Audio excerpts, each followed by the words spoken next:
Hello everybody, welcome back to my channel. I hope you're doing okay. I am absolutely frozen today.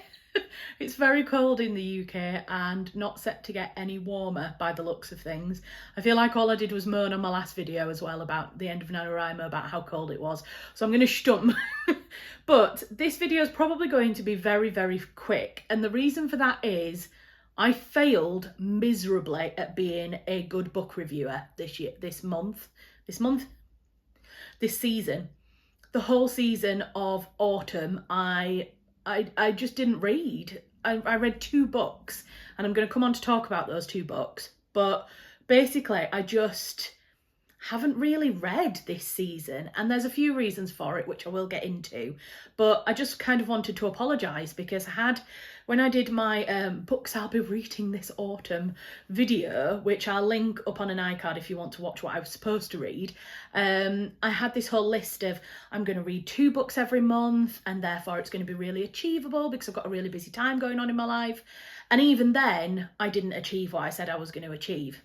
So I am sorry, and if you've seen my newsletter, if you're signed up to my free email newsletter, then you will have already heard a little bit of a review about these books because I have spoken about those on my newsletter, which if you don't receive it, please do sign up. It's kind of where I give updates on what's going on in my life as a writer, any events that I've got going on, you get to hear about them first via my newsletter.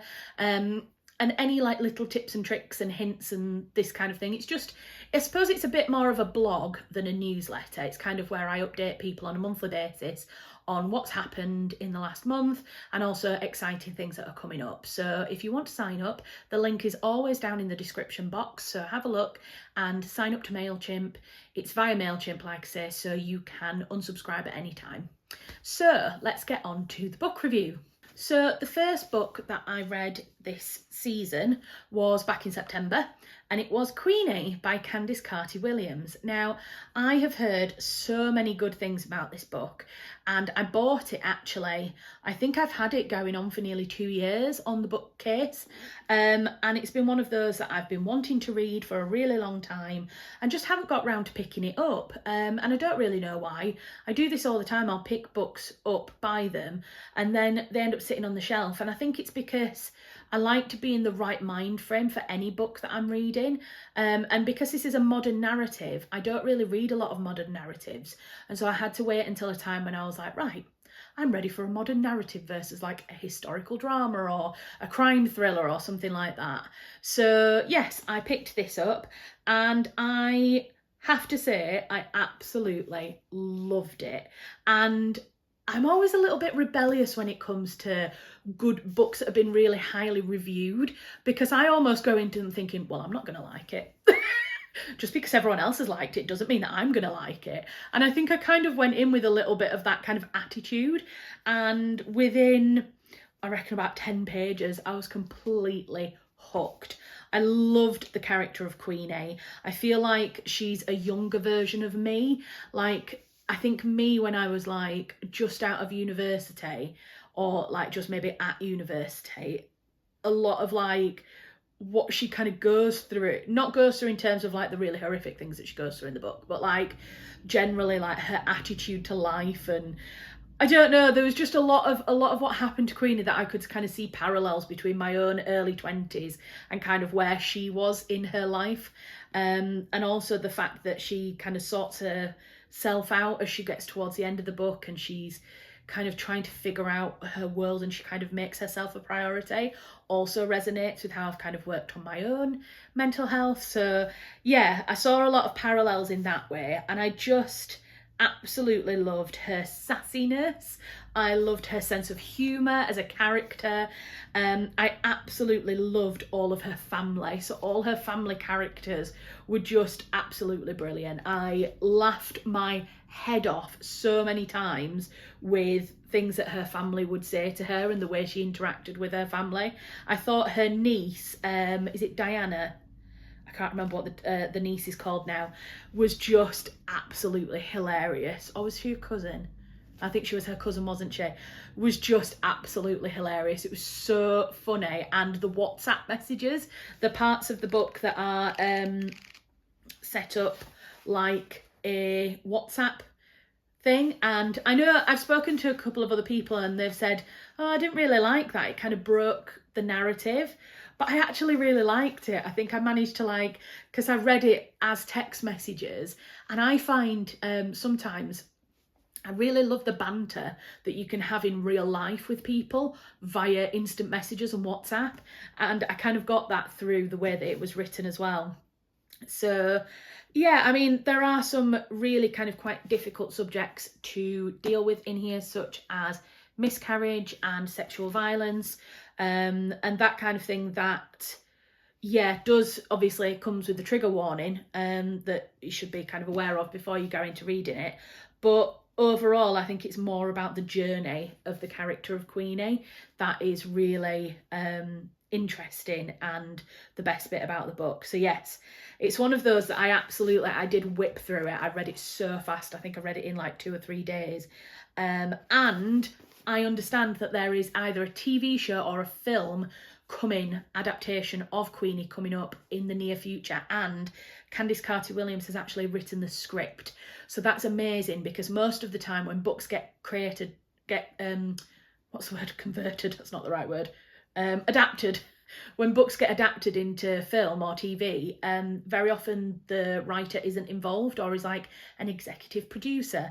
But I feel like by Candice Carty-Williams actually writing the script, I feel like it's going to be a lot more true to the original material, and I feel like she's going to be able to add things in to a visual medium like TV or film that maybe she wasn't able to put in the book. So I'm really looking forward to seeing it on the telly. I don't know when it's out. I think it's literally only in kind of development at the moment, so it's probably going to be at least back end of 2023, maybe even 2024 before we see it come out. Yeah, absolutely loved it. I can understand why it won.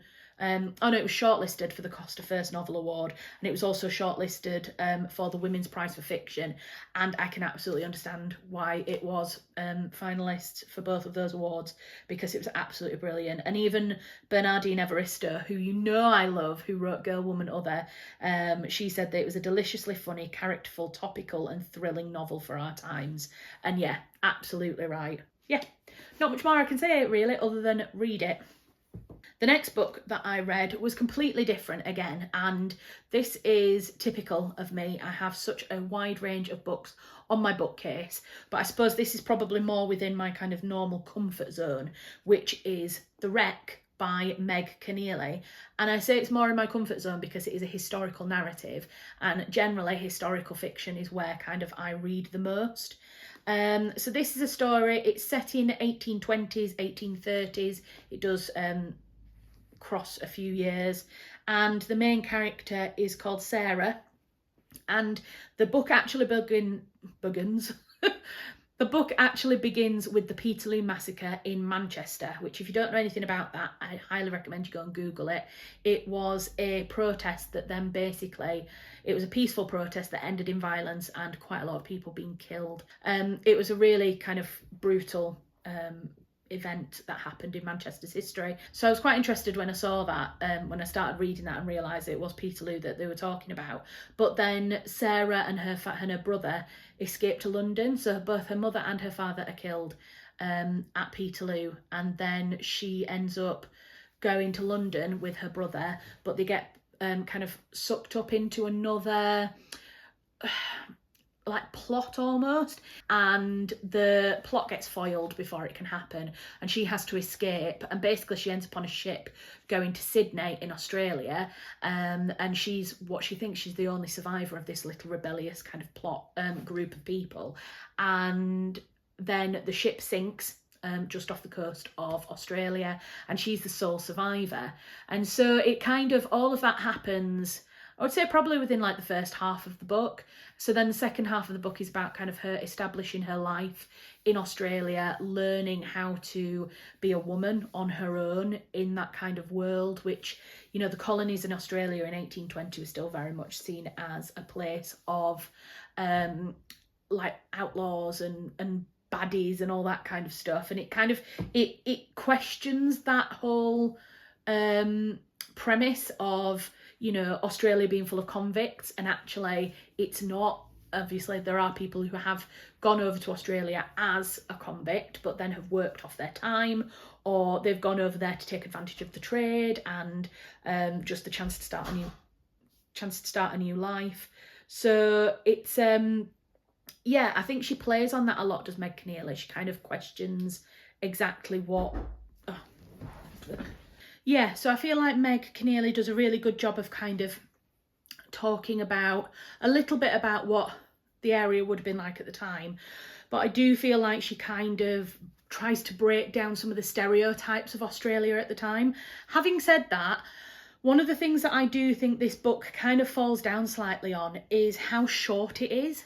I feel like the topic, the narrative itself, the kind of story of transformation of Sarah from where she starts in Manchester to where she ends up, is such a vast change in circumstances that I feel like she could have benefited from a longer story, could Sarah.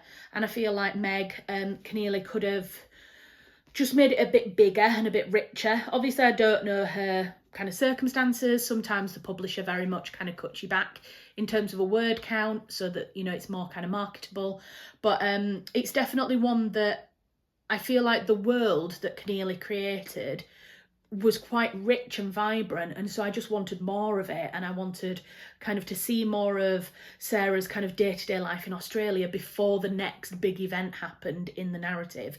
And I feel like the pace was great, there was always kind of something going on, but then there wasn't like the downtime in between that you needed almost. I don't know, it's hard to describe, but I find like some of my favourite books that I read are longer books, and they're kind of, you know, at least half the size again, if not double the size of this one. And for those narratives, you find that just the world is created a little bit more. It's like more fleshed out, you know, there's more, I don't even feel like there's more events going on because a lot happens in this book. So I don't think it's that the narrative needs to change. I think it's just more of that world building, that place building around it that I felt like it needed. But other than that, I really liked it. It's a really unusual narrative. I've never read anything like it before. So the failed rebellion in which Sarah takes part is broadly based on the Cato Street conspiracy. And it was some people who met in a loft of a disused stable in Cato Street near Edgware Road in London.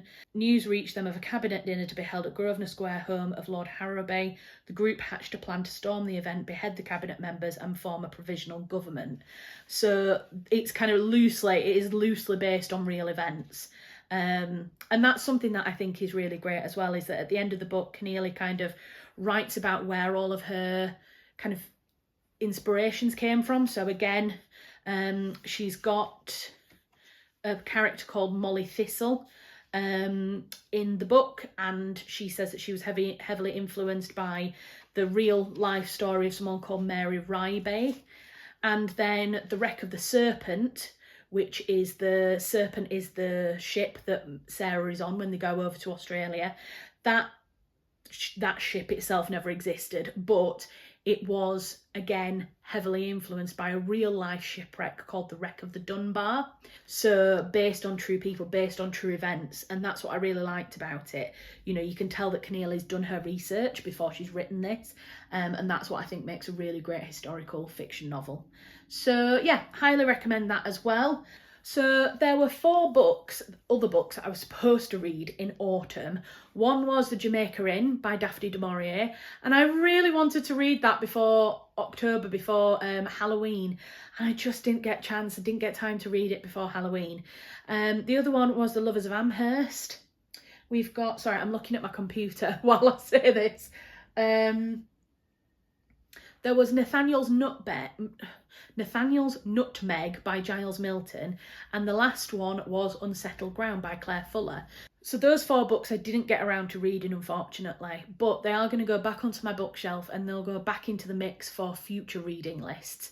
I don't think I'm going to pull any of those 4 out for my winter reading list. I think the fact that I didn't get to those 4 means that my mind isn't in the right place at the moment to pick any of those 4 books up.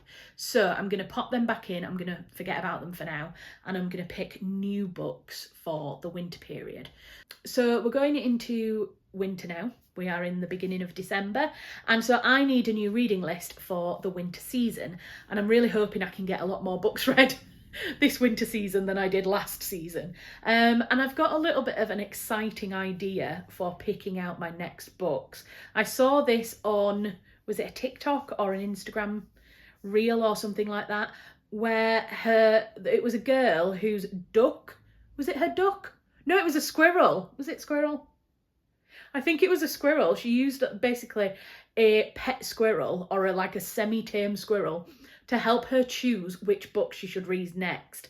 And I was like, that sounds great. Sounds like such a good idea. So I'm planning to have Stanley choose the next books that I read throughout winter. I know. I'm maybe only going to pick 4 books, so one kind of roughly for each month. I'll have one for December, one for January, one for February. Yeah, 3, 6, 9, 12, yeah. Just having to make sure that I have the right number of months for the season. So I'm going to pick 1 book for each month, and then I'm going to pick 1 more book, which can be like a wild card if I happen to get finished with another book, or if I whiz through all 3 and I need more books to read, I'll pop that one in as well. So yes, I'm going to have Stanley pick out my 4 books for December. So that video is going to come out towards the end of this week. It's going to be a little bonus video for you. I don't know if it's going to work. If it's an absolute disaster, I'll have to pick the books myself. But yeah, I hope you enjoy watching that. And thank you for watching this. If you've read any of the 4 books that I didn't have chance to read this season, then do let me know what you think of them. Let me know what you thought of the whole reading list in general, what other books you've read in autumn that you think that I would like. Let me know. And yeah, I hope you enjoyed this little bookish video, and I will see you in the next one. Bye.